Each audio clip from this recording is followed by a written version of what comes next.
currently 1:42 in the morning. And maliligo na ako because today is the day.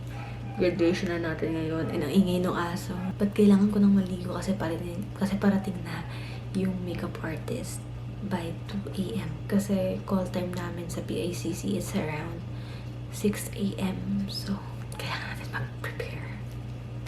I'm so excited.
Happy Grand!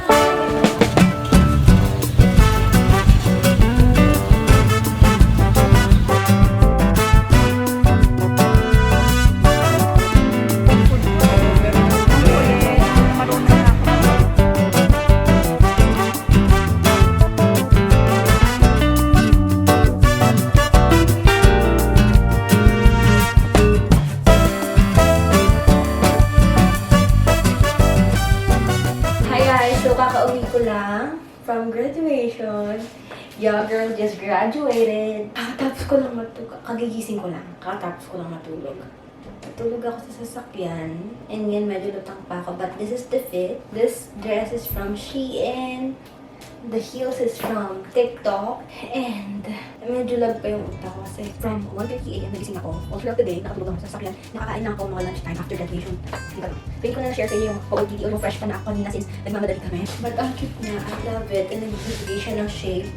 And you know the peg already.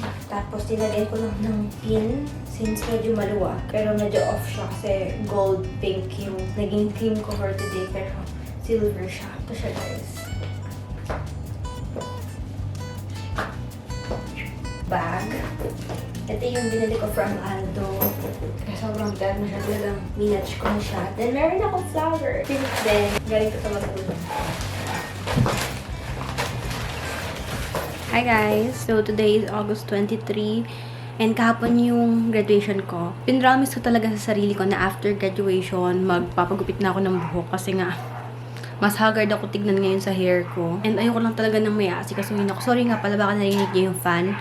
Ang init lang. Naka-jacket pa ako kasi paalis nga ako ngayon and naka-sleeveless lang ako. Pero yun, magpapagupit na ako ngayon and may inspo na ako sa phone ko kung ano yung ipapagupit ko. Doon ako sa Create ulit magpapagupit since nandun yung trusted ko na nagugupit sa akin. May 3 photo ako tapos doon ko na lang itatanong kung ano yung magandang gupit na hindi masisira yung buhok ko, hindi magbubuhaghag, hindi magtatampo. Before kasi takot ako magpagupit ng short hair kasi feeling ko hindi bagay sa akin kasi nga round yung face.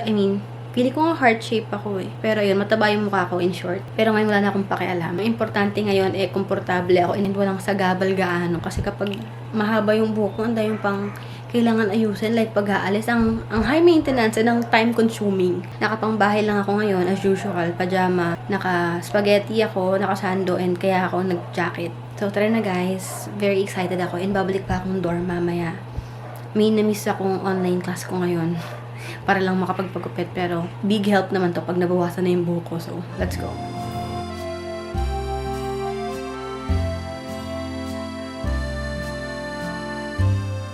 Hi guys. So, currently, nasa SM Tungko ako. Gusto ko lang talaga magpa-short hair ngayon. Gusto ko lang alisin muna yung buhok sa akin na alibadbaran na ako. So, let's go guys. Ito muna ang memory ng hair ko. Mga nagkukulot-kulot na rin dyan kasi nga lagi lang naman ako nakaganon or nakatali rin yung buhok ko. So, ano pang sense nang nagpahaba ako ng buhok since lagi ko naman lang din tinatali. Let's go short hair.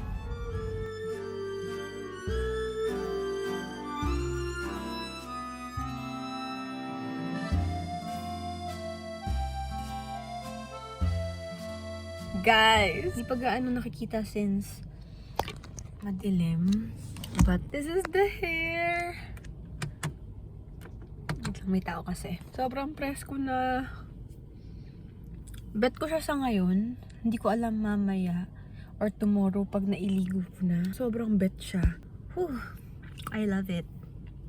So, dito ko muna guys. I-end yung vlog. May bata sa likod. So, thank you so much for watching. Please don't forget to subscribe. Like this video. And siguro mga next year nyo na ito mapapanood or bandang December. Pero, thank you so much guys. Graduate na ako and lisensya na lang.